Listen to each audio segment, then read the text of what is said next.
Good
morning, Africa. Good morning, Nigeria. Good morning, Ondo State. Good morning, Akure. Good morning to your esteemed listener, wherever you're listening to us from. You're welcome to Glow Focus on Glow 99.1 FM, transmitting from Ijapu Estate in Akure, the Ondo State capital. This is your mid-morning conversation program where we take you through issues happening in Nigeria. We break down the headlines and, of course, stories shaping our tomorrow. And, of course, today, remember that your vote, your power, and INEC sudden U-turn is something that we need to talk about. Just days after announcing the nationwide voter revalidation to start on April the 13th, the Independent National Electoral Commission has pressed pause. All right, this and more are things we'll be looking at. Of course, things happening in the papers, cutting across Nigerian dailies are issues we'll be looking at today. And we'll have a guest, definitely public affairs analyst, that will help us dissect the issue of discourse for today. Today, we're looking at revalidation, INEC's halt on PVC revalidation and the implications for 2027 elections. That's what we're looking at today. These and other stories happening in the papers are what we'll look at, but this is our main focus for today. My name is Comfort Omolafe on behalf of my co-anchor. Good morning, Nigeria. My name is Mike Alim Obafemi. Many thanks for joining us. We hope that you had a lovely weekend with your families and friends. We're back. This is your daily delight, a Glow Focus, your mid-morning conversation program, where we will definitely address topical issues in focus for today. Again, we'll also be reading headlines and issues in the dailies from national news tabloids to keep you abreast of the latest cut across. Random facts will follow in history to refresh your minds as we make your morning much better. Welcome once again. Thank you, and we hope you have a lovely week ahead. All right, so Halim, quite a number of things, catches my fancy, and I'm going to talk about this again, about resumption. Yes, we're going to talk about this again because parents are really preparing for, school resumption and all that, and the pressure is becoming too much. And something happened again today. The attitude of health workers, to mothers, especially because mothers are the one who visit hospitals, to attend to their children. This nonchalant attitude, I think, is something that needs to be addressed. Health workers feel they are the only one who are challenged. Everyone is going through one thing or the other. We have persons who would take their children to the hospital and still have to be at work, still have to do so many things, and then they would also be at their own place of primary assignment and pass their burden aggression on you coming there to, for their services. This should be addressed. Don't allow whatever it is you are going through to affect your customers, to affect your client. And it's a call to action. We need to speak to the minds of these, health workers sometimes, especially those given at immunization centers. They need to be more human. Yes, I like to call it human because when you are human, you have that human feelings, human blood running through you. Like, oh, what if this person is going through this? Don't let me pass my aggression. Don't let me pass what I'm going through on this. You don't even know what the other party is also going through. So let's try to be civil in in our daily activities, when people come to, whether you're a banker, whether you are a journalist, whether you are a lawyer, if people visit you at your place of primary assignment, please be decent. Don't pass your aggression to other persons.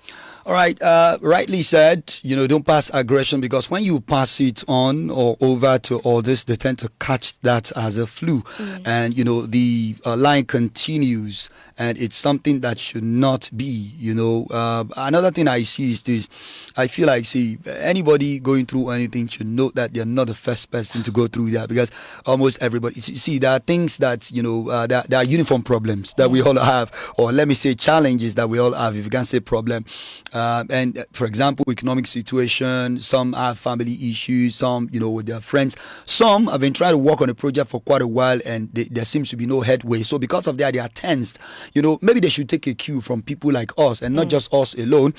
People like our essential workers like us, those in the force, those in the medical line as well. You've mentioned them earlier. We tend to put our challenges at the gate.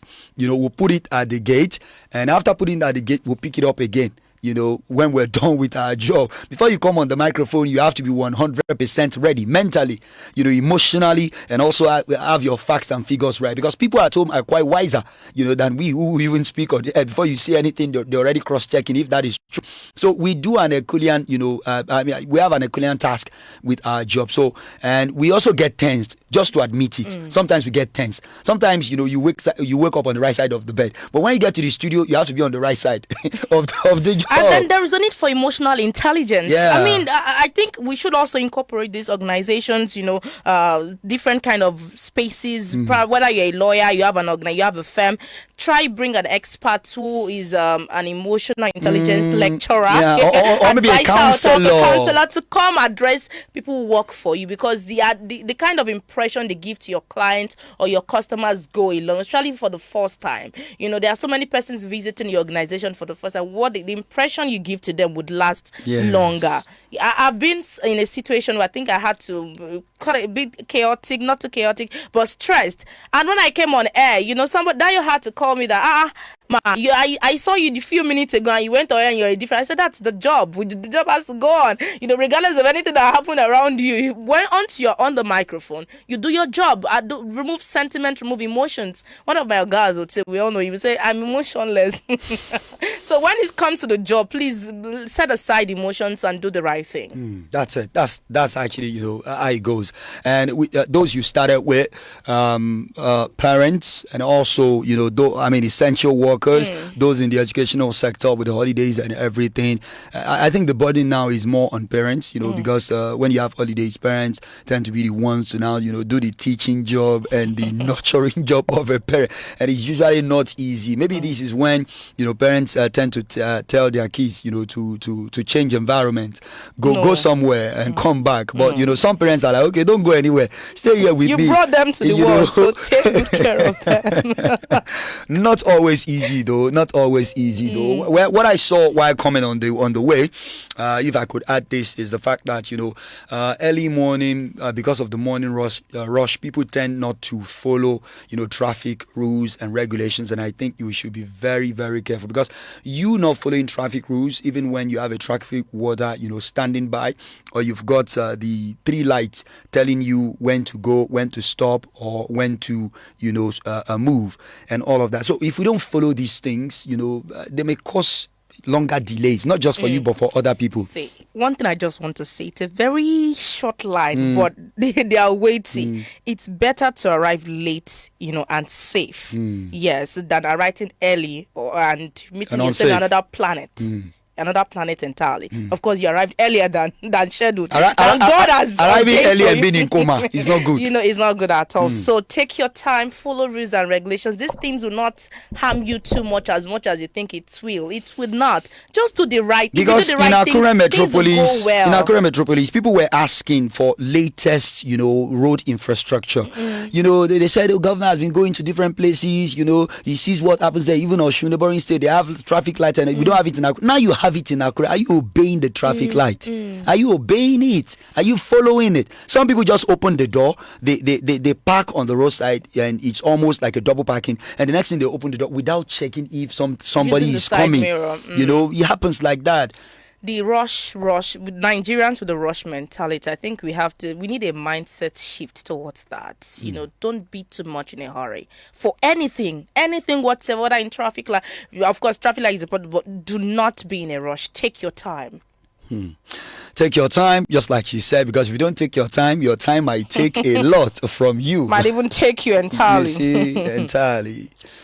All right. Now what do we have in the papers? Good. We actually look at the papers now. So to keep you abreast of the latest, let's start with this one. We've got quite a number of papers, but we'll make a focus on the Punch newspaper, the Vanguard, the Daily Post, the Daily Trust, and the Hope newspaper, published from Ondo State. As if what we're saying was not enough, in the Nation newspaper, they've got this one. The report says Southwest and North Central lead in road crashes across Nigeria. NBS data shows Nigeria records a 12% rise. Nigeria recorded a sharp increase in road traffic crashes in the fourth quarter of the 2025. The Southwest and the North Central zone were the most affected regions, according to the latest data released by the National Bureau of Statistics (NBS). The report showed that a total of 2,731 road traffic crashes were recorded in the quarter four of 2025, representing a 12.2% increase compared to 2,434 crashes recorded in the quarter 3 2025. On a year-on-year basis, the figure also rose by 6.72% from the 2,559 crashes recorded in the corresponding period of the year 2024, which shows a sustained upward trajectory in road accident across the country. The breakdown of the data revealed a troubling pattern in the nature of the crashes. Serious accident accounting for a bulk of incident, with 1,775 cases recorded within the period. Fatal crashes followed with 677 cases, while minor crashes were significantly lower at 279. The dominance of serious and fatal crashes point to a growing severity in road traffic incident, raising concerns about road traffic compliance, enforcement, and infrastructure resilience. That is seen in the Nation newspaper. Let's move on to the Punch newspaper this morning. All right, at the Punch newspaper, we've got this one, 2027 Tulsa Supreme Court hears ADC PDP crisis suit Tuesday, as ADC mobilizes 3,000 delegates for Abuja convention despite a court's ruling and INEC's position. The Supreme Court in Nigeria on Tuesday of this week will hear separate appeals rising from leadership dispute in two opposition parties, the African Democratic Congress ADC and the People's Democratic Party PDP. The appeal by embattled ADC National Chairman Senator David Mark is slated for hearing alongside that of Governor Sheyi Makinde backed factional leadership of the PDP, led by Taminu Turaki SAN, both challenging judgment of the Court of Appeal of Nigeria. The PDP crisis is headed by a judicial resolution at the Apex Court, as Turaki-led faction is challenging the appellate court decision, which nullifies its national convention and leadership structure. The faction had insisted that the judgment, if allowed to stand, would destabilize the party and had before approached the Supreme Court for a final determination of the dispute. Mark of the African Democratic Congress, a former Senate president, is seeking in an order to stay the execution of the March 12 appellate court judgment affecting the leadership of the ADC pending the determination of the appeal. The hearing notice of appeal numbered between Mark and Nafiu Bala Gombe and four others is fixed for 14th of April 2026 for the proceedings. The notice issued through the litigation department of the Apex Move Olubadan of Ibadan land is in Oba Ladoja. CCI President Ajeni Ajewole, who made this known in a statement released by the Council's Publicity Secretary Olomode in Ibadan. The state capital said Fayoshe's comments were not only misleading but also dangerous attempt to politicize transitional institution in the state. Let's look at this story from the Hope newspaper before we delve into analysis. Yobe State. And of course, it comes right out. We shot Gili market 5 years ago, says Zulum. Buratai says it's a necessary military action. Bombs rained on fleeing terrorists suspected of hiding at the Gili market in a boundary community straddling Yobe and Borno State at the weekend. Borno State Governor Babagana Umaru Zulum said the market was notorious for harboring insurgents and their logistics suppliers, but the precision military operation against insurgent in the northeast spiraled into controversy over reports of heavy civilian casualties to the tune of 200. The Nigerian Air Force NAF confirmed carrying out the airstrike, but has come under scrutiny amid claims that the operation affected civilians in Gili. At the back of that, Lawan has equally reacted to this story, apart from Buratai, and he says former Senate President Lawan Ahmed has called for full and transparent and independent investigation into military airstrike in Gili, Fuchimiram, Gaidam local government area of Yobe State, where more than 200 civilians were reportedly affected. In a statement, Lawan said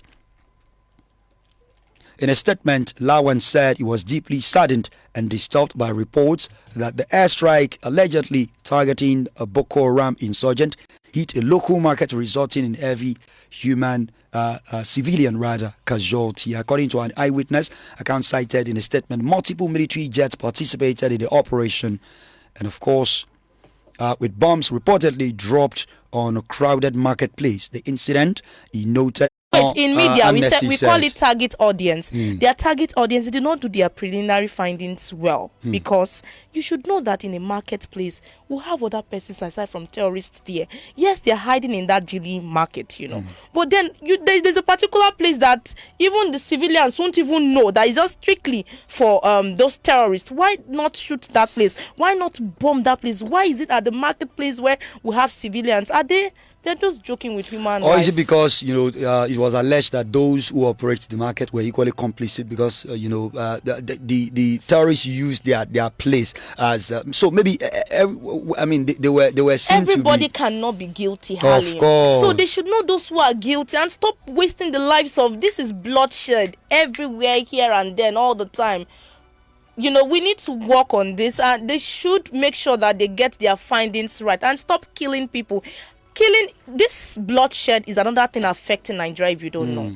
Having losing Nigerians all the time, wasting blood all the time, the innocent blood all the time on that land, on that soil, in that country. It has a negative effect, but we just joke around all of this. And on the international level, it puts us in bad light that we can make precision airstrike, and target terrorists. What if, we ask NAV to come check, a forest in the southwest? Will they shoot at civilians? See, everywhere. Because they're this just is gonna sad. kill everyone. Okay, just for instance, the other time where the police and airport authorities, these people are trained, are saying they caught some terrorists, and some the police came out to debunk it, that it was just criminals, walking around the territory of the airport. Okay, for instance, they found out that these are actually terrorists here. Do you know we have them in Akure already? Do you know that? Do you agree with me that we have terrorists infiltrated in some areas in Akure? Without creating fear in the minds of people. That's the reality, Halim. Wow. Let's not joke about it. A whole lot is happening. And now, the security architecture are doing their jobs and they want to just probably shoot. Tell me the lives of civilians that will be lost. Let them do their findings well, please, and stop killing innocent Nigerians. We are just saying it because somebody we know, our family members have not been affected. Yet. Someday, somehow, anything can happen. It might get to us. So let them do the needful, and if they know they cannot, let them leave it and then employ people who can do it, who can get their precision right. Not somebody who will be guessing like, they are here, let's bomb this place and keep wasting the lives of Nigerians. This is uncalled for. All right. Let's look at this story as well. I mean, this could be good news for Nigerians. That'll be another thing we'll talk about. Power rises by 349 megawatts in 2 weeks. And I guess the word 2 weeks, defines this thing because while behind the backlash that the Minister of Power in Nigeria, Bayo Adelabu, got recently, there was a promise of improvement in 2 weeks, and the data released by the Ministry of Power yesterday showed that energy generation has increased by 349 megawatts, and of course, in 2 weeks after the Minister Adebayo Adelabu pledged to improve supply. This was contained in a press statement. His strategic communication and media relations, Bolaji Tunji, issued it in Abuja. The statement released that electricity generation rose marginally by 4,300 megawatts in April, as of April 10, 2026, from 3,951 on March 28, 2026, 2 weeks after Adelabu promised to improve power generation. He equally explained that the improvement closely aligns with the steady increase in gas supply to thermal power plants, which rose from approximately 605 million standard cubic feet to 704 within the same time frame. Now, can we have high hopes now that something has increased on the power side? Basically, I think we've been having different power supply, but we in 2 weeks earlier people were saying there was no power at all, but now it has been restored. But people have expected that will continue. Will there be any time that Nigerians will beat their chest and say, okay, we can have this hour of power supply in 24 hours or for weeks? Halim, I don't want to be pessimistic as much as I'm very optimistic in nature, but I'm telling the next 5 years, they will still get it right in the power sector. 5 years? The next 5 years. Quote me and unquote me. 5 years is both a short and long time. Halim, in the next 5 years, we'll just keep hearing little figures, 349, megawatt in 2 weeks. What's that? Where we have other African countries, Ghana, having good electricity, and here in Nigeria, we are still struggling with all of this. If the minister cannot do the needful, he should resign and allow people who has a technical know-how to take charge. All right, this could interest you as well. Let's look at this story in the Daily Post newspaper. We are not safe except one of earthquake threats in Nigeria. The Nigerian Institution of Structural Engineers has raised concerns over Nigeria's been prone to earthquake-related damage, identifying major cities such as Lagos, Ibadan, Abeokuta, Benin City as potentially at risk. A former president of the institution, Olushola Sani, issued the warning, noting that a significant number of buildings across the country were constructed without adequate engineering oversight or consideration for seismic forces. He referenced a recent global incident to highlight how earthquake vibrations can travel vast distances, sometimes hundreds of kilometers, leading to damage and widespread panic, even in areas far from the epicenter.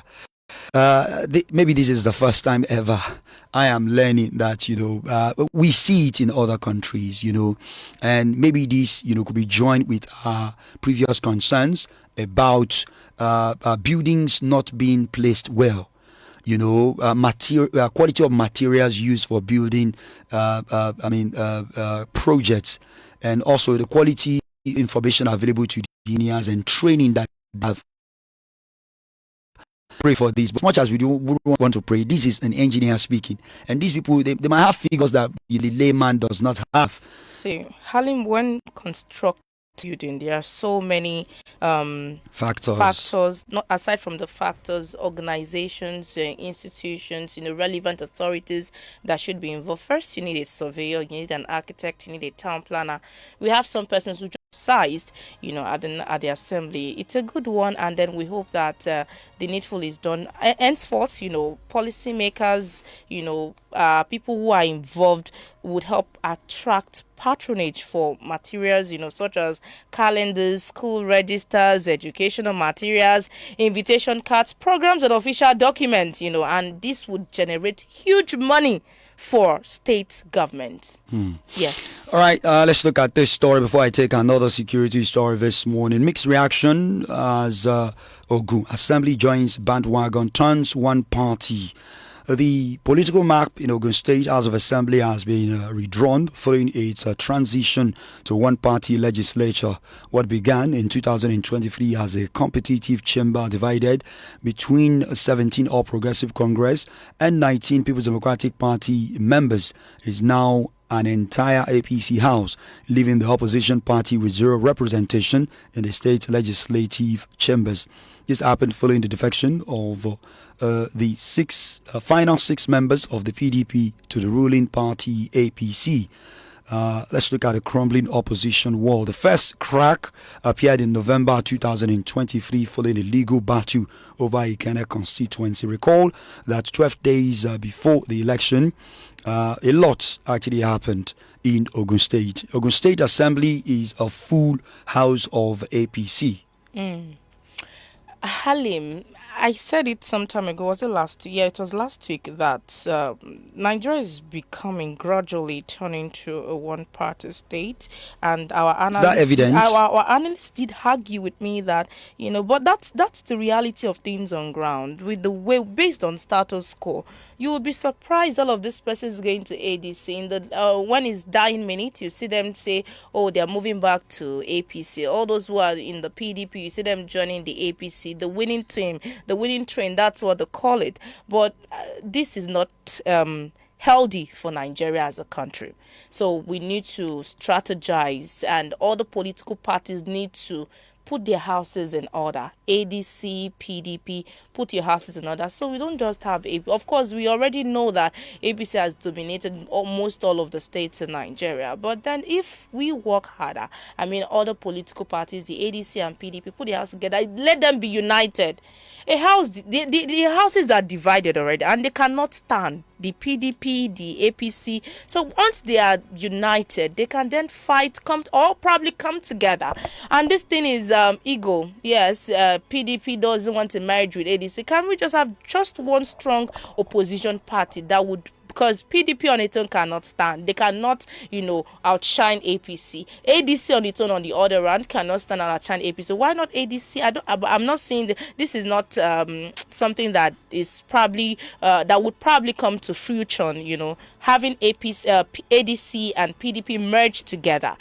Come together, bury their egos, bury their pride. I've been in this party before and all that. Come together and fight APC. You would see that we'll have a total shift. Just to create political competition, Exactly, and this will be healthy for our country. But when you have ADC here that is not strong enough, you have PDP here, whose ass is also divided, and you say you want to fight a party that has won almost all the states in Nigeria. Then aside that, I think it should be more. I think our call, should make it, more of a competitive, healthy competition of a thing. Then even if an assembly is just one. As long as they are doing the bidding of the people, I don't see any wrong. But just that if there is competition, checkmate would happen at the point where somebody sponsors a bill and you do not just support because it's your person, or maybe you belong to the same party. It is just because that thing is a people-centered enactment, and you support it so that it percolates down and it gets to the people, gives them advantage. 2027 ahead. ADC mobilizes 3,000 delegates for Abuja convention. They equally, Bolaji Abdullahi, the public secretary of the party, equally lamented that they've not been given a pass to use public facilities in Abuja. That is why they've decided to go to a hotel where they can actually host themselves and do the needful for their party. And also the ADC and PDP, their leadership tussle and recognition tussle with INEC and within themselves will be heard by the Supreme Court on Tuesday. That's tomorrow. tomorrow. And we do not know what to expect, from the court. But I know Nigerians definitely have expectation towards these parties and the courts. See, Halim, I don't want to sound pessimistic about ADC, but they are just wasting time. They're just wasting their time. Sending over 3,000 delegates, to the national for the convention is just a waste of time. All right. We would actually move now to have calls, just in case you'd like to react to any of the stories we've read, issues in the dailies live on a Glow Focus on Glow 99.1 FM, Ijapwe State, Akure. These are the headlines we've seen this morning and the stories therein.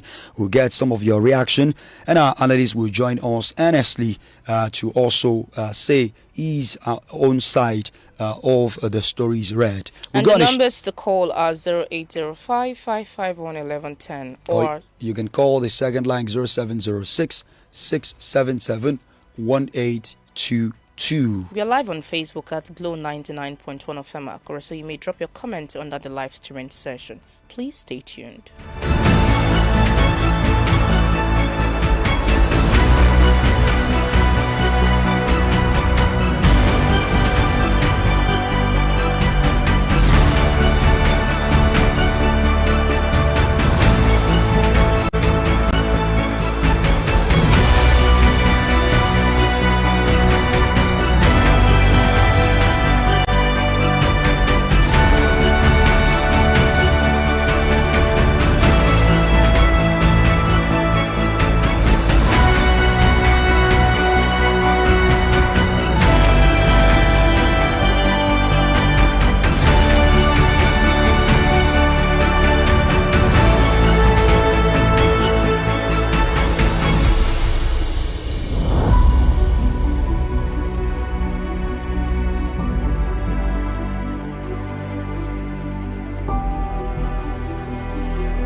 The peak of your morning with Glow Focus on 99.1 Nigeria's FM. Nollywood is the second largest.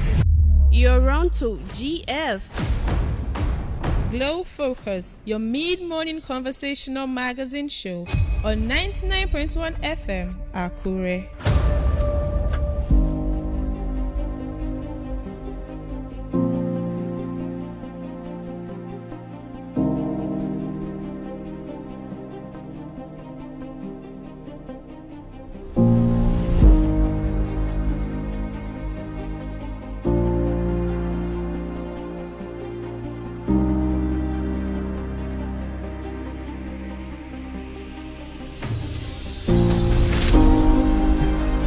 All right, thank you very much for staying tuned. The phone lines are open for you to be part of the conversation while we wait our analyst, a legal luminary and a public affairs analyst as well, to help us dissect some of the issues that have been read out your hearing this morning. 0805 551 1110. Hello, good morning. Good morning. Good morning. What's your name? Yeah. Please, is Tolu Adedayo no more in your station? Well, he's actually off the air now. You can reach out to him. He's off the air now. You can reach out to him. Okay. Yes. Thank you. Thank you very much. Studio lines to call 0805 551 1110. Or 0706677182. Those are the numbers to call to be part of the conversation. Remember, you can watch us live on Facebook at Glow 99.1 FM Akure, or drop your comments under the live streaming session. We'll definitely read them out your hearing. Hello, good morning. Please give us the personal number for Tolu Adedayo. I can't do that. What I can do now is to discuss with you on the program. Off air, yes. You can reach us back. We need him. We need him. All right. Okay. Thank you. Thank you very much. Very much. Zero- It's about Glow Focus this morning. And when you put a call through, it means you are in for the business of Glow Focus. We've read quite a number of headlines this morning about ADC, the APC as well, PDP, and stories seen from the Hope newspaper in Ondo State, as those seen also from the Daily Post newspaper, the Nation newspaper on security matters. We've read quite a number of stories, this morning. You can call any of the studio lines to bear your thoughts on the each. Okay, still in the Hope newspaper, I saw this morning that cement price hits 12,000 naira as fuel logistic costs soar. That is, the prices are going up. Halim, before you even take details of that Yes. story, before they start bringing, I used to say something. There's something between paperwork and reality. They're already selling 12,000, 11,800, and you're just telling us now they are saying that it's 12,000. You start seeing some cement depot owners selling at 12,500 More. now, because before now it has been sold at 12,000 at 11,800. So they're kidding us, Halim. All right, and let's also hope that the prices would not go up, beyond what people can attend to. In the Daily Post newspaper, I was also seeing that northern female journalists decry gender-based harassment ahead of next general election. Female journalists in northern Nigeria have raised concern over increased cases of gender-based harassment, intimidation, and violent encounters, while covering elections, warning that the trend could undermine effective reporting of the next general election. The concerns were raised on Saturday at a roundtable discussion organized by Mata Media Foundation, held at the Center for Information and Technology in Kano. Facilitator of the session, editor Afsat Bello, said the engagement was designed to improve a safe space for women journalists to share their experiences and prepare for election coverage. We've got a caller. Hello, good morning. Good morning, sir. Your name and where you're calling from? Okay, from Cathedral. Please go ahead. Yes, Majo I greet everybody listening to Glow FM this morning. You're welcome. Yes, sir. A lot of things happening during the weekend. Let me tell you, from the power sector, Minister of Power, from 2 weeks to 1 week, from 1 week to next week, let him start resigning from now. Why? Nothing. Why? Before they appointed the Minister of Power, what the Minister of Power said the whole world. I want to ask you why you are asking me why. He raised hopes of Nigerians and he said he was going to work. Is he not working still now? Or wait, you are not satisfied by what he's doing? Work? How? How many megawatts are you having in your compound this time around? It's a general problem. I'm not defending Adela Buna. I'm just asking, what do you think is the way forward? Let him resign, and not even resign, and let him go and account for what the money he has been embezzling is. My brother, you cannot allege someone to have embezzled money when you don't have facts and figures or proof. How much did then give the Minister of Power to produce right for the Nigerians? I ask you, is it not in your newspaper? Something trillion. The other one, that's something billion. I'm not the one who is reading. Nigerians. All right. Thank you. Thank you. Telling me thank you. Allow me to land Okay. your opinion. Okay. Land your opinion. You are free, Mazio Keke. See, when you are reading your newspaper headline, we are recording everything, no?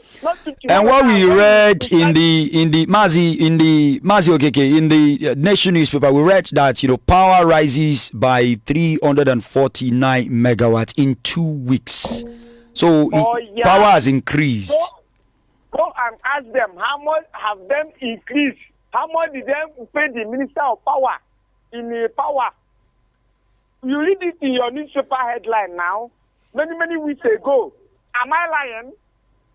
When people will come and be starting judging you people, you will be running away. Allow us to... Nobody is running away. We're with you. We are saying, what is the way forward? You said the minister should resign. And you said some figures were given. Do you have the exact figure that was given to the minister? Minister of Power? Yes. 2 times. The other one is 30-something billion. The other one is one collapse. Not to... The Minister of Power didn't even go and pursue his promise after giving him all this kind of, let me go to the other side, insecurity.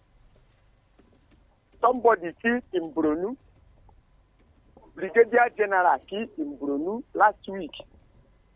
Why are they not going to hold Nuhu Ribadu accountable? Because it's his brother, not Majo Keke's brother.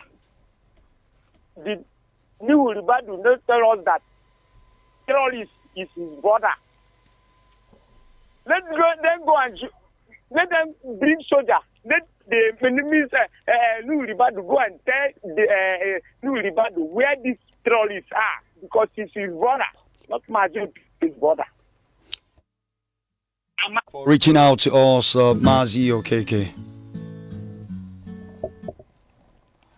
Thank you very much. You can always call our studio lines to bear your thoughts as well on any of the stories read on 0805 551 1110. We have another caller now. Hello, good morning. Good morning, how are you? I'm fine. Yes, you read the story about Hope newspaper. Your name and where you're calling from, sir? Yes, I'm Sayomi calling from Please go ahead. Yes, I don't know. I couldn't hear the headlines you put out there regarding Hope newspaper of Nigeria. Are you saying it has been scrapped or upgraded? It has been upgraded from Owena Press Limited into the Ondo State Printing and Publishing Corporation, OSPPC. So it's now it's not a corporate entity. Exactly. Okay, that's fine. That's fine. It's a good news.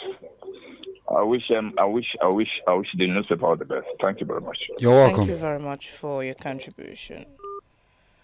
All right, that's it. We're going to short break now. Please stay with us. This is still Glow Focus on Glow 99.1 FM, your mid-morning conversation program. Please stay tuned.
round to GF.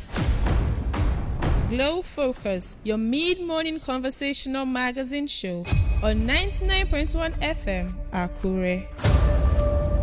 Rise.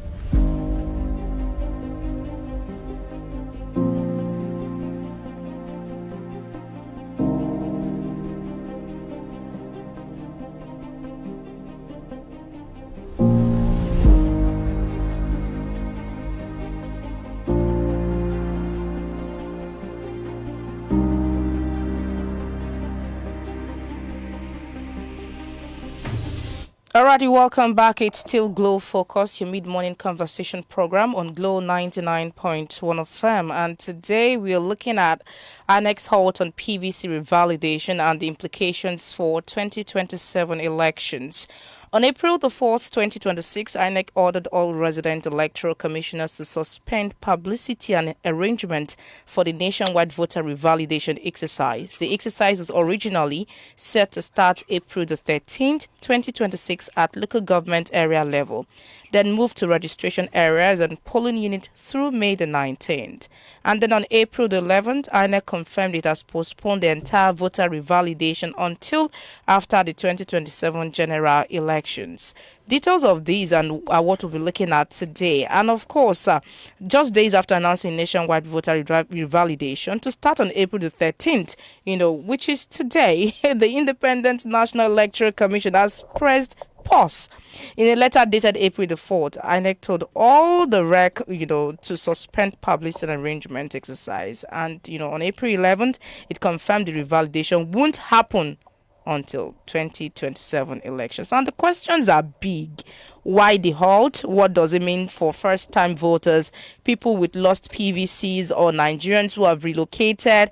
And, could this decision affect turnout and credibility of the 2027 polls?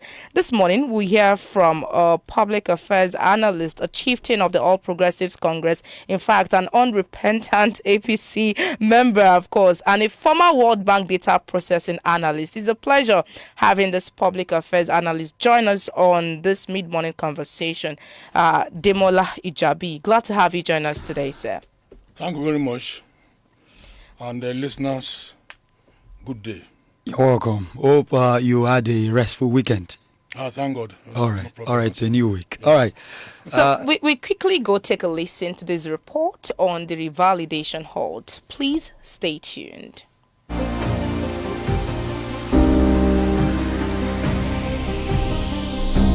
Reactions have continued to throw the suspension of the National Voters Revalidation exercise by the Independent National Electoral Commission, INEC. The exercise, which was initially scheduled to commence today, April 13, 2026, was put on hold following a statement by the Commission's Secretary Rose Oriara Anthony less than 2 weeks before its planned takeoff. A public affairs analyst, Tope Adeboyeku, described the update of the voters register as a critical component of a credible electoral process, stressing that accurate voter data is essential for the success of an election. The elections will also be affected by the revalidation process. And once they get it wrong on the onset with the off-cycle elections, the element of trust and credibility will be removed from subsequent elections. So it's in my view that it is too late to start the cleaning exercise, given the fact that there will be errors that will need to be corrected before the elections. Meanwhile, another analyst, Sambelo, said the suspension would affect the general election as eligible voters would not be able to exercise their franchise, adding that people do not have faith in the country's electoral body. The revalidation of PVCs should have started happening right from 2024 through 2025, and from the beginning of 2026, PVCs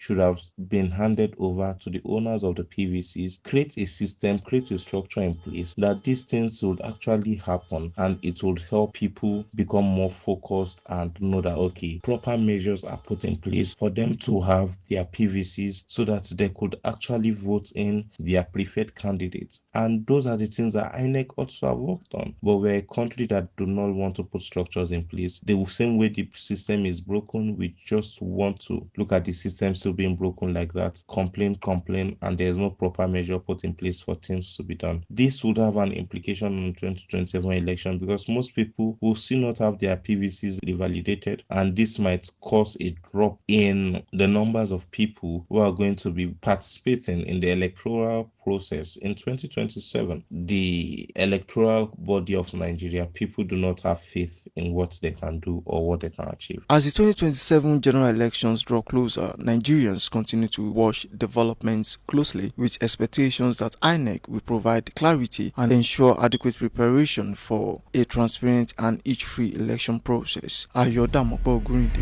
Glo FM. You're on to GF. Glow Focus, your mid-morning conversational magazine show on 99.1 FM, Akure.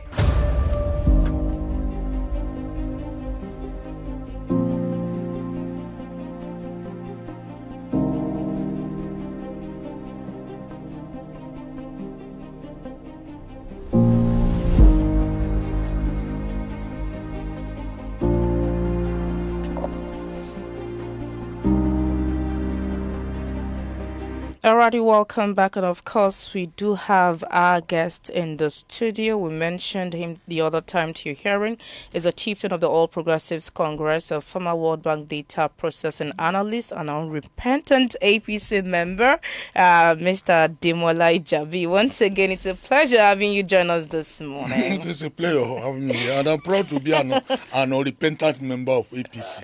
Okay, quite a number of accusations, towards your party, but then let's face what we have first before coming to your party. Okay. So very quickly, we are talking about the halt on the PVC revalidation and the implications for 2027 elections. I'd like to ask you, why do you think INEC, or why should INEC have suspended the PVC revalidation exercise barely a week after announcing it? And was this halt due to public pressure here and there, or logistic problems or legal concerns? What's your take on it? Thank you very much. The INEC has been silent as to the reason for the postponement. And that is not good enough, because the commission has left us guessing as to their motive, their reason, or as to their plan. But we can hazard some guesses. Like I said, we can only do some guesses. It is their responsibility to explain to the public why they are postponing it. They have mentioned only two things. They are saying procedural gaps and timing. Yes. Where were they? Before. Why did they leave it? Why they shouldn't be talking of timing, okay? Because they were not sleeping before now. INEC should not behave as if anything has caught it unawares. Anything that concerns our election, we are spending billions and billions of naira on that organization. In fact, their budget has hit trillion naira now. What is their job? That they cannot plan ahead of time, especially when we have some elections coming very soon. Off-cycle test. No, so the point is this. I believe that behind the counter, they have some logistics problems. You see, this revalidation thing is nationwide and can be very, very expensive. You have to put somebody and people there on the field to do the revalidation. Maybe when they looked at their budget and they were alarmed at the cost, the chairman can sit down and say, you mean this is going to cost us so much? What do we lose by postponing it? I'm just guessing, okay? But before, there's nothing procedural. I can't take their excuse of a big procedure. I can't take their timing because they are there 24/7 to work for us to make sure that we have successful elections. So that excuse is just neither here nor there. What I believe is that because Nigeria is going through financial crisis now, they may look at the budget and say, look, even on a good day, we are not likely to get this kind of amount of money released to us. Not to talk of today when things are tight. So they might just postpone it and say, look, what do we lose by postponing it? What will be the price for postponing it? They look at the opportunity cost and then come to the conclusion that it is better for us to postpone it. I'm just being the devil's advocate. But because the reason they give is not acceptable.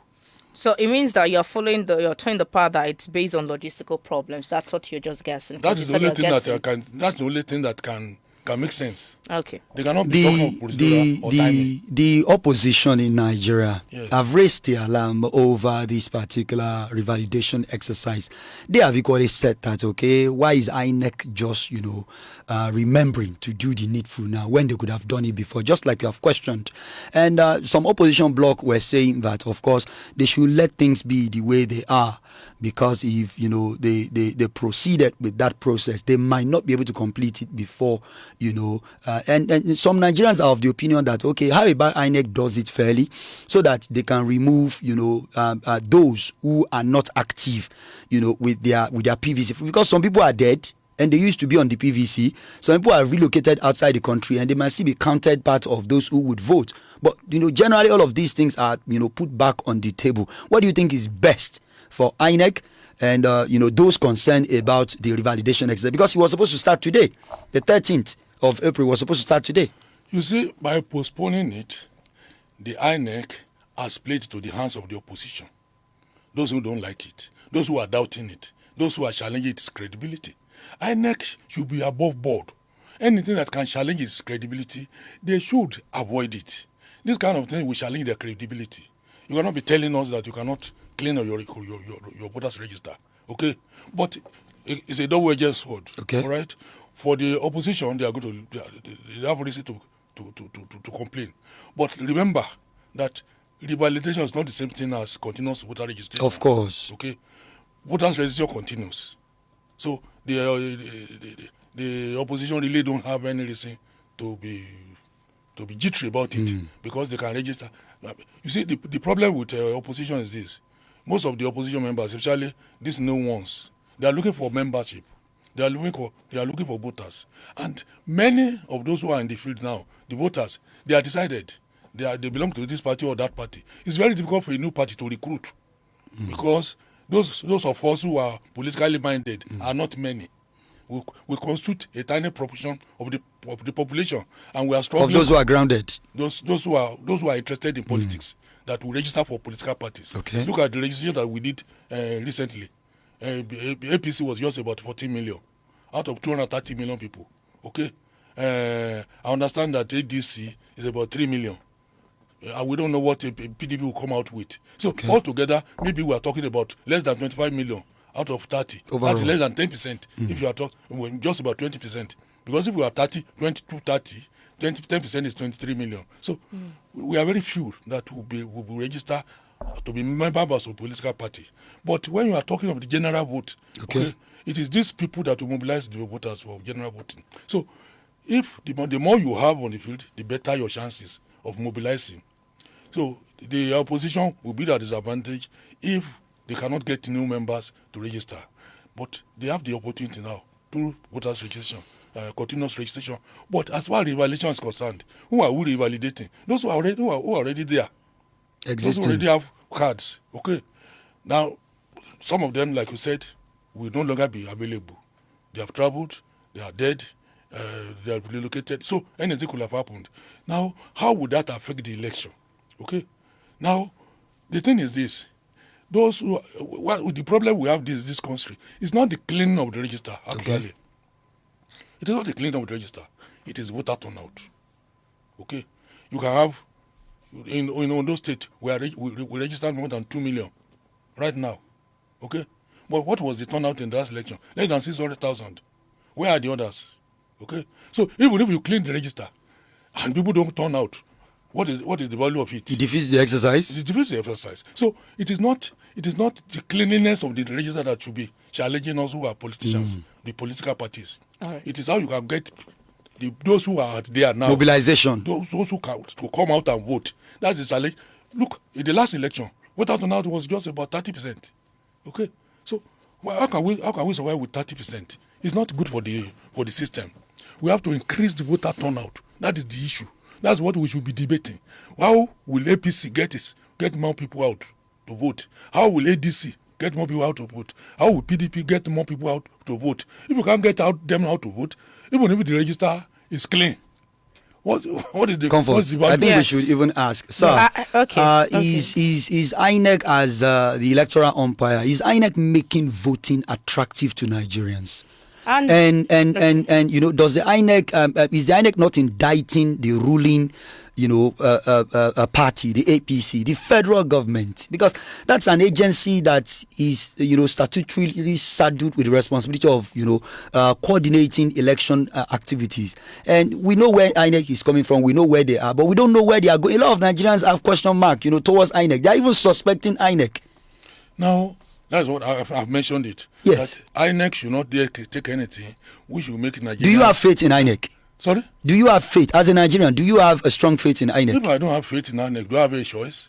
You see, whether we like it or not. So it means it's because you do not have a choice. That's why Nigerians allow INEC to just do their thing. Is that what you're saying? No. We expect INEC to perform. Okay. And if they don't perform, that's our bad cross. Okay. Because we have no other place to look forward to. We don't. We have that's what we have for now. We have no option. Okay. Than to make INEC work. And that is why all of us are shouting whenever they do anything wrong or take any step that can challenge their integrity or that can make Nigeria doubt them. Do something about it, correct it. It is not the business of the federal government. You see, INEC is an independent organization. Of course. And the federal government cannot control it. What the federal government is required to do. Are you sure the federal government cannot control INEC? Yes, I will tell you. It pays its budget. Yes, that's what I'm saying. That is the statement I was going to make. The responsibility of INEC, of the federal government, is to make sure that they are well funded. Okay. And to the best of my knowledge, but from where I see President Tinubu, he doesn't joke with the budget of INEC. But again, he has a responsibility to moderate the spending in the country. If a particular organization's budget is outrageous, of course, he will have to come in and moderate it. That's why I'm saying that within the INEC, okay, they have also a responsibility to make sure to be prudent, to look at all the factors surrounding their funding and say, look, let us do this, let us do that, so that we can cope with the level of funding that is available with the federal government. But whatever funds they require, the minimum they require, federal government will provide it. Okay. All right. Now they are able to manage it. Thank you very much. You did mention that we have low turnout during elections, and there's nothing we can do about it. We have about less than 30% of voters turn out during elections. I also want to ask you, could this decision affect? The decision of the INEC to the revalidation. Could this decision affect voter turnout, especially among youth and in insecurity-prone regions? That's one. And then two, some political parties have called the revalidation a recipe for chaos. Do you agree that INEC avoided the crisis? Yes. As a matter of fact, revalidation is not easy. It can be. That's another reason that they might look into. The only reason why I don't accept the excuse of chaoticness, of chaos, is that they have all the time in this world to organize it. But imagine, anytime they are doing revalidation, you will see long queues all over the place. You want to revalidate your card. They cannot find your name. They cannot find you cannot locate. You revalidate, you cannot get your card. Okay? These are the logistics problems confronting INEC. Okay? So when you start it, you never can tell the kind of problem that will be there and that are capable of exploding to unmanageable proportions. So why don't you just avoid it? Avoid that chaos, especially when you are close to an election. If you want to do revalidation like you have done now, do it after the election in 2027. That's what they are saying now. We will do it in 2027 when, even if there is chaos, it will not affect anything. That will make sense to me if they say that they want to avoid the chaos that goes with revalidation exercises. Because you are now talking of virtually all the voters in the country. Okay? For you to come and revalidate. Look at the enormous logistic problem that energy that would be put into that. So it's not easy to do revalidation. But my problem with them is that why announcing it was instance? You should have anticipated it. You should know that it's going to be logistically impossible for you to cope. You should know that it will not be financially possible for you to cope. In fact, I was going there because the other question I asked earlier, you didn't answer it. I was asking if INEC is making voting attractive to Nigerians. That is one. Two, I was also asking if activities of INEC or inability of the INEC to do the basic or what is statutory for it, is it not indicting the current government? Okay. Let me take the question one by one. Yes. They're making it unattractive for voters. It's not their business of INEC to bring people out to vote. It's not your business. You see, bringing people out to vote is a function of the mobilization political parties, by the political parties, by the generality. I mean, so many factors contribute to it. INEC is to set. It's like we want to play football. INEC is the referee. It's not the business of the referee to bring out people to the field, to the stadium. What if the referee is slow to pick out fouls from an opposition? Will the other team not expect the referee to also be slow to take another decision? Because now there is a revalidation exercise that ought to have been done. Yeah. INEC is giving reasons why it cannot go ahead to do it, even though it ought to have done it. Yeah. Should Nigerians expect more excuse from INEC not being able to do the basic or expected towards election? As a matter of fact, I do not see the revalidation exercise as anything basic. Okay, because with or without it, we can vote. Okay, we just make use of those that are available. After all, the dead cannot come and vote. Those who have traveled cannot come and vote. You have to show your biometrics before you can vote. You have to be accredited. Yes. Okay, so if you are not available to be accredited, that's not anybody's basic business. Those who have died and those who are not there now, or those who have traveled, they are equivalent. They are on the same level with those who refuse to come out. What's the difference? There's no difference. So you can do the validation. You can do now or later. Yes, so now or later. Now to the question as to whether it's an indictment on the federal government. How? I think it's an independent body. The government, I won't set them up there. The government, the federal government, will not do their job for them. In fact, anything they do. Nigerians expect the federal government to play a checkmate role. No, otherwise they will not be independent anymore. It's not the business of the government to intervene in their internal affairs. The moment the federal government intervenes, in fact, it will be the opposition will be the first ones to start shouting that the federal government is controlling the INEC. Yes, that brings me to this question, Mr. Ijabi. How might, opposition parties and civil society interpret this move? Is it as a caution or incompetence on the side of the INEC? That's one. And then secondly, could this halt, become a legal issue before or prior to the 2027 elections? Oh, the last question. No, it can't be. What is legal about it? What is illegal about it? It is the prerogative of INEC to determine whether to revalidate or not to revalidate. Okay, how would the civil societies and other parties look at it? They just look at it as and the international community. Yes, as well. There is no way of describing it other than the fact that it suggests incompetence on the side of INEC. Why? You see, my grounds with them is this: why announce it if you cannot go to do it? Who is asking you to announce it? Who is asking you to do revalidation? If you don't announce it, nobody will even care. Okay? Why announce it and then refuse to carry it out? So you create credibility problem for yourselves. It is there that is causing this problem. They created the credibility problem. So why would the opposition would not doubt them? Why would the civil society organization would not doubt them? Like we ask the question, what will be their next excuse? On what issue will they give an excuse next time? Okay? It is wrong for them to announce it. Look, you cannot announce and say you're going to do it without planning for it. Please, let's check. We have to take this call. Okay. You can continue. Yeah. It is just the normal thing that before you can announce a program of that gigantic nature, you will have planned for it over a period of time. Did they plan? It must have been in your calendar at a point in time. You look at it. You have a committee on it. You have logistics, everything. You put everything in place before you announce. So why did you now postpone it?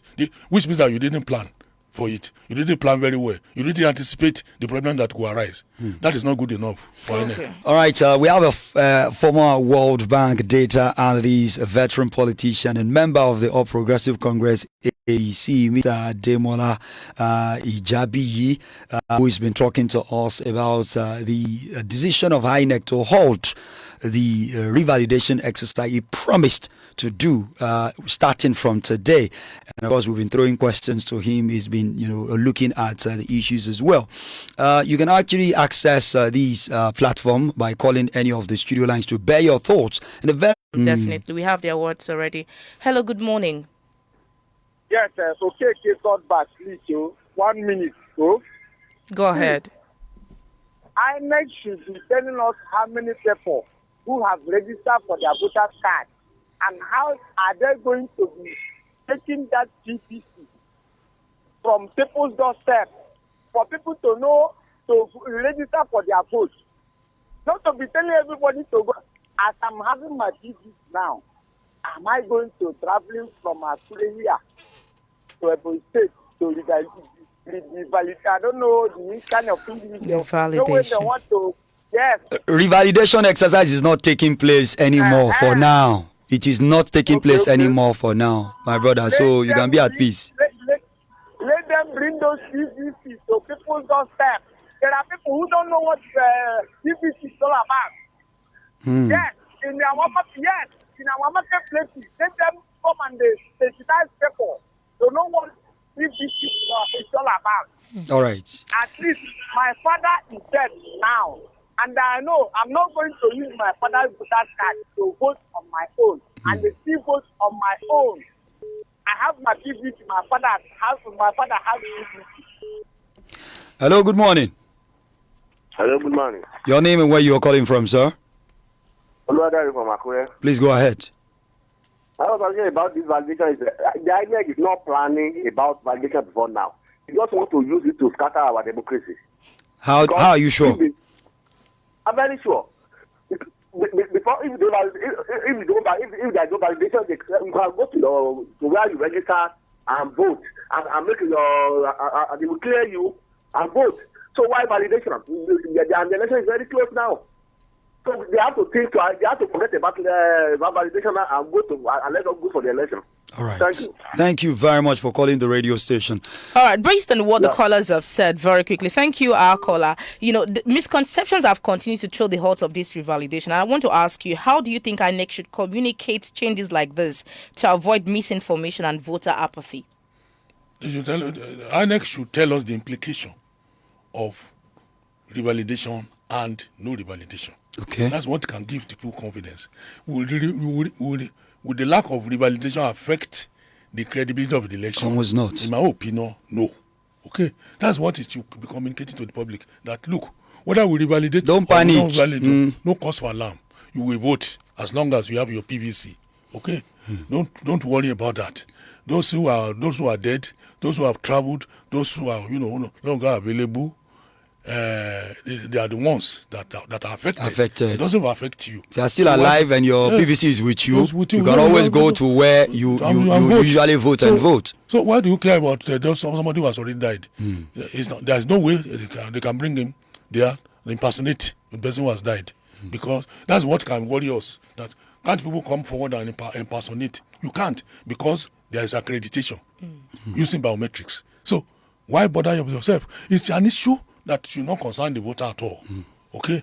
But, when you want to play on the intelligence of the voters, you begin to raise various questions, unnecessary issues, and begin to challenge. Are you saying that INEC is playing on the intelligence of voters? Is that what you are saying, Mr. Jabi? No. What I'm saying is that by not revalidating, opposition can capitalize on it and use it to discredit INEC for lack of preparedness. Not that it's not. The opposition will never tell you that this thing will not affect voting. They want to affect the outcome of the election. They will be playing it. They will be playing upon it to gain sympathy from the voters. That look at INEC. They are very careless. They are not competent. They lack integrity and so on and so forth.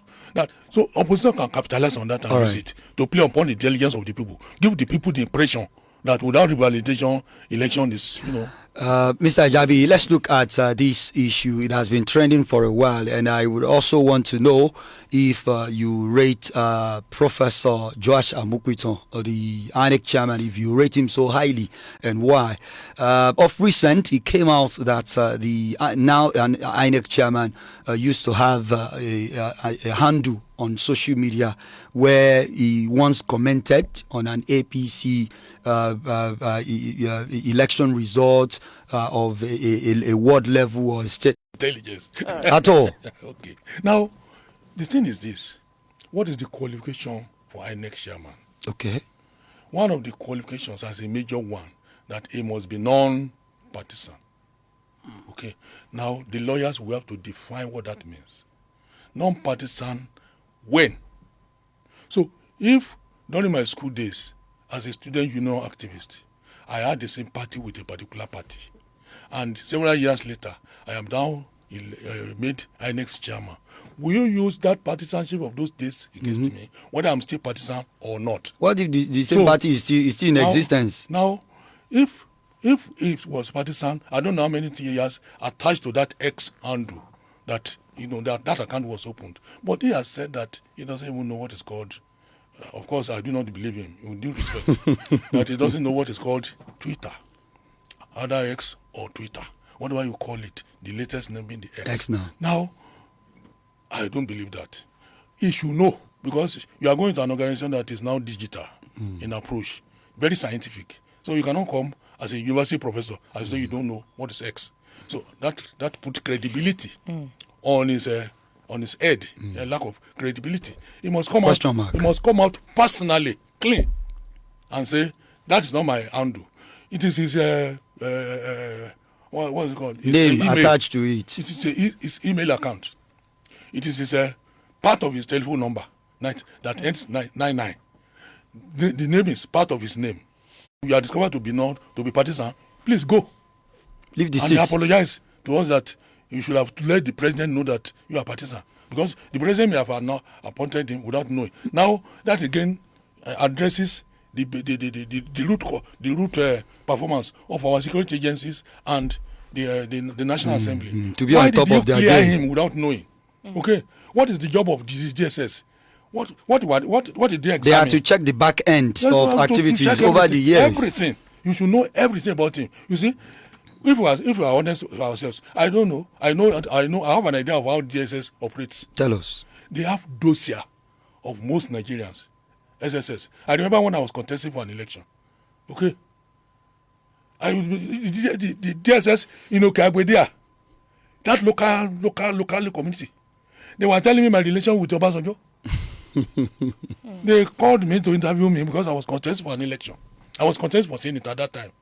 They now interviewed me and were telling me the story, everything that happened between me and Obasanjo. Okay. They have the facts and figures correct. To you. They have our dossiers.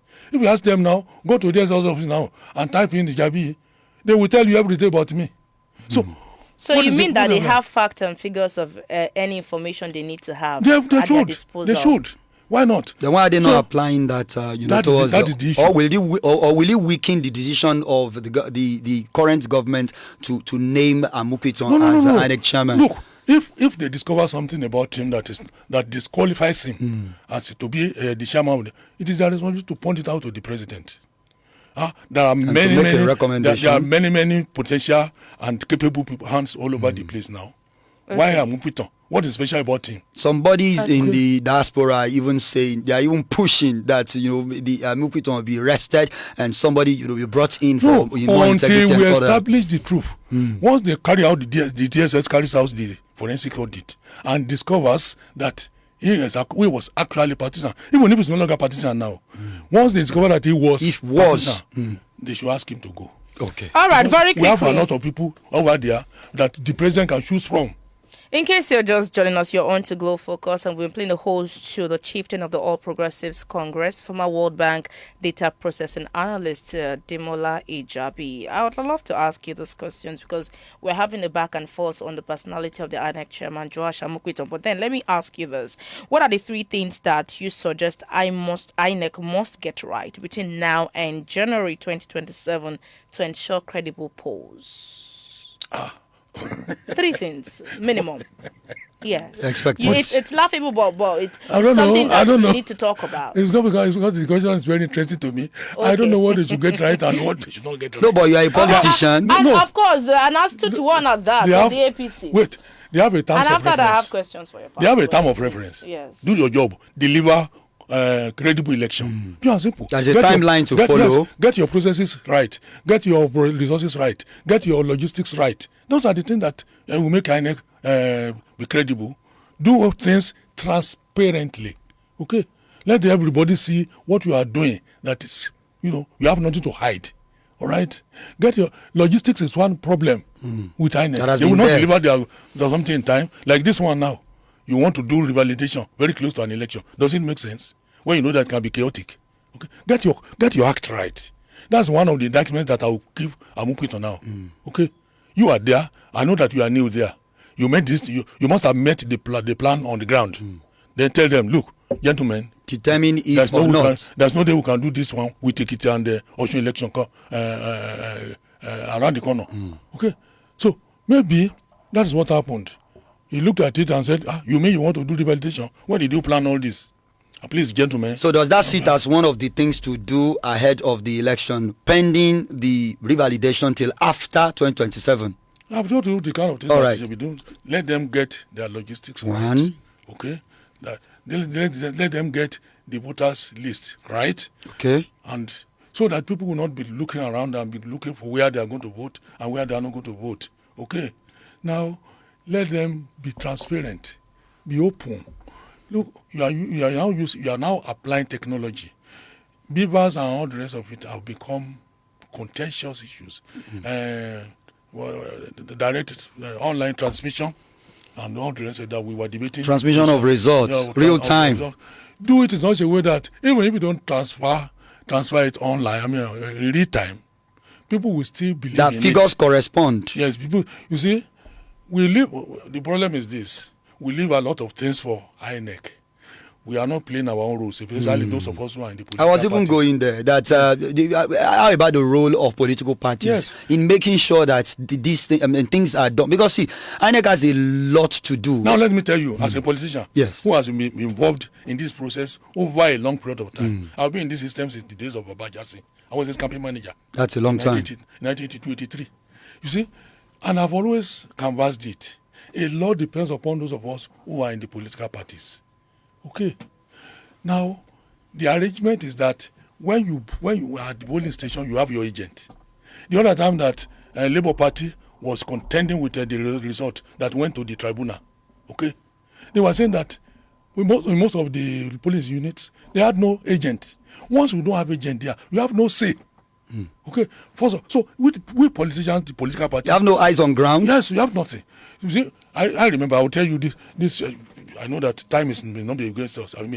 But when in 1983 we discovered that election was rigged, there was widespread speculation, chaos, protest. Okay, what did we do? We collected the result from our agents. Okay, I made sure that we were representing every situation, and as our agents were collecting their results, they were transmitting them to our control room in Akure. Okay, so that by the time INEC was compiling them, we were compiling our own. So we had the credible result with us. So that's what we took to the court to prove our case. That's what our Bajasi won. But now you don't have agents there. Not only that, there's also this tendency, which is terrible. Once your candidate loses in that unit, you go home. You don't care about the result. Instead of checking. Yes.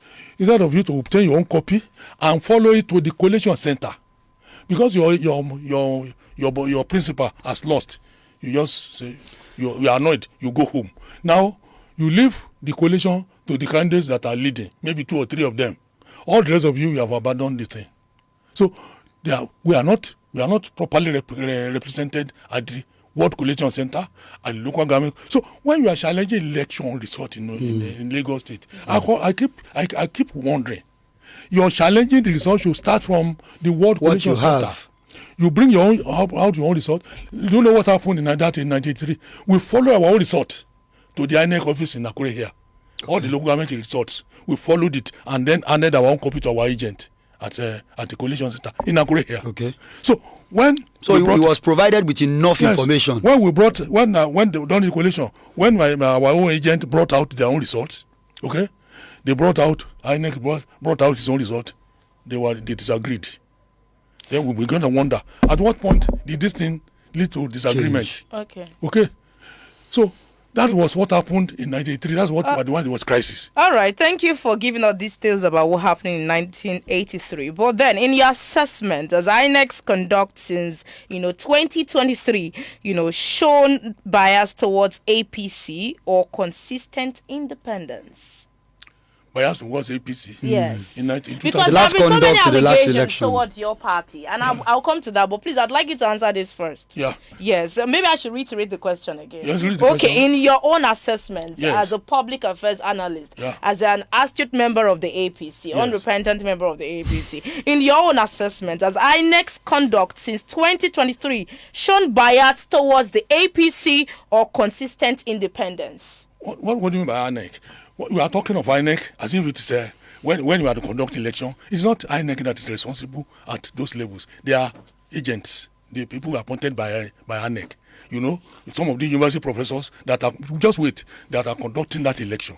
Now, the thing is this: what I know about politics is this: when a particular candidate is very, very popular in a particular area, those people, ad hoc staff of INEC, they compromise. When they even see people rigging election, they will keep quiet because that candidate is very popular there. You can see what happened in the East, where Bobi was scoring 80-something, 90-something% in some of the states. How is that possible? Okay, but that is the result returned by the ad hoc staff of the INEC. That's not the fault of INEC now.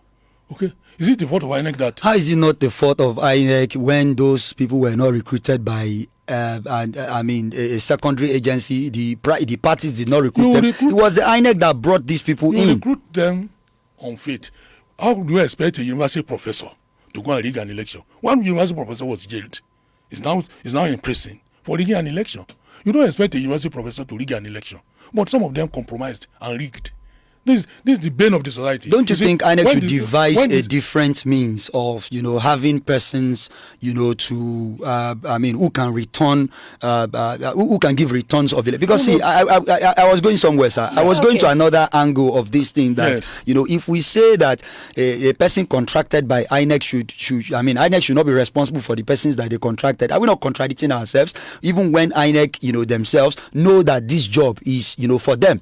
The parties cannot recruit for them. They will recruit, and whoever you recruit should have been screened, and it means you are passing your integrity to that person. And if they don't do the job, however you lock them up, and so that it serves as deterrent to others. Because sir, there are a lot of unresolved post-election matters. For example, those who assisted to rig election across board in Nigeria, INEC said they identified people, but they didn't prosecute them. And Nigerians were waiting, but a lot of people from the public quarters will say, if INEC had been sending these people to court, to face the wrath of the law, the new people coming in will not repeat same. This indicts INEC as well, don't you think so? Now, what we must understand is this: among the ad hoc staff, only few do betray the INEC. Okay, it is not a large-scale betrayal. Yes. All right. Just imagine. That's why they selected NYSC members who still have the fervent desire for patriotism. Of course. Then university professors who are expected to have on the job, to live above board. Okay, but we still have some bad eggs among them. There's nothing you can do about that. In any situation, you always have this kind of thing. All right, those who will compromise, and in any case, remember that no matter whoever is recruited, they are members of Nigerian society. And Nigerian society is nobody's decadence. All right. Thank you very much. Many Nigerians believe that INEC works for the ruling party. You are a former World Bank data processing analyst, and I know that you'll be data inclined. I would like to ask you what data support or contradicts that perception that many Nigerians have, believing that INEC works for the ruling party, which is your party, the APC. And you're asking me for the data. It is you that should provide me the data. If you say that Nigerians believe that the INEC worked for APC, it is there that they made the allegation. It is their responsibility to prove it. But I've already said it. In Nigeria, in our kind of society, that's inevitable. Okay, there are certain places that the ad hoc staff will compromise because of the popularity of the party. In the north, for example, you will see underage people lined up there, and nobody will challenge them. Everywhere in this country, you see money being distributed to voters. It is against the law, but nobody will challenge them. Okay, so this is the issue, because it is widespread. If you begin to arrest those who contravene the law, those who are distributing money, those who are underage, in fact, INEC will have no other job to do than to be prosecuting people. When it is overwhelming, what would the INEC do? Can you also can you cite specific instances, where INEC ruled out against APC's interest to prove independence? I don't know if you get what I'm talking about. Can you cite specific instances where INEC has come out to rule against APC's interest to prove independence, that they are not working for the APC? This is their own stance on a particular issue. They are not going for the bid of the APC. You realize that in Bayelsa State and Zamfara State, APC did not have candidates in 2015. 2015. Yes, they didn't conduct their primaries very well, and they were disqualified. Okay, so there are many instances where APC candidates lose elections, and but that's natural. They didn't have a candidate, ahead of that election. INEC did not, Yes. Who disqualifies them? If they have when you have a primary that INEC does not monitor, INEC will tell you they have no hands in it, even if it is APC. That's what happened in Zamfara and Bayelsa State. They say, we don't have any hand in it. We don't know. We just applied the law? Yes. We don't know. They didn't, to the best of our knowledge, they did not conduct any primary election. Let's look at, the latest backlash that INEC is getting, towards, on the issue of the ADC, delisting ADC leadership, on its portal and every other thing. The case is set to be heard, from tomorrow, the Supreme Court, after several appeals and all that. What impression does that give to, or you think Nigerians should just allow INEC to breathe, and that INEC is actually doing their job by playing their own role? Because now a lot of Nigerians, I'm not talking about politicians, Nigerians have accused INEC, of being partisan, or of tilting towards one side than the other, of maybe taking the role of the judiciary to interpret what the law said. There was an antebellum, status quo antebellum thing. And, in Latin, those have, very plain meaning. And to a layman, it means, people are giving different meanings, that you go back to status quo before the conflict. And, where is the role of INEC in interpreting court judgment and, making pronouncements? If you ask me, with due respect, yes, INEC was very, very stupid. Look, I cannot ever support what they do. How can you behead the whole party? Okay, you can't do that. All right. If you are not sure of what status quo antebellum means, go back to the court. Tell the judge, where does this right in plain language? In plain language. Or where is the margin? Not judge say so. Okay, you cannot behead a political party. ADC is a political party, a body one for that matter. It will never win, but it will at least represent its opposition. Interest. It makes democracy sweet.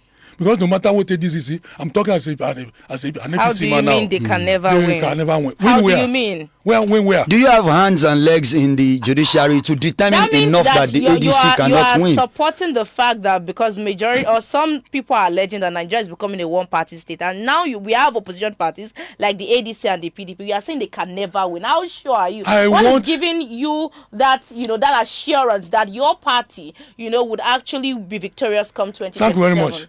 How many governors do we have? APC currently has 31 governors. What would they be doing at home? It happened to the press. Governors have praised him. Now, so if brought it back, and now when the prices skyrocketed, it started stabilizing the economy. Are you happy with the price of premium motor spirit petrol? Exactly. Now, currently, yes, we know that the price currently about 1.3, 1.4, 1.5 is not realistic because it's not caused by Nigeria. It's caused by the Iran-US war. When that war subsides, the price will return to normal. The Nigerian government promised CNG buses, to cushion the effect of all of these things. We've not seen this thing being rolled out because it takes some time to produce them. The plan is why make promises? Why make promises? Why when the government knows that these things might not materialize in due time?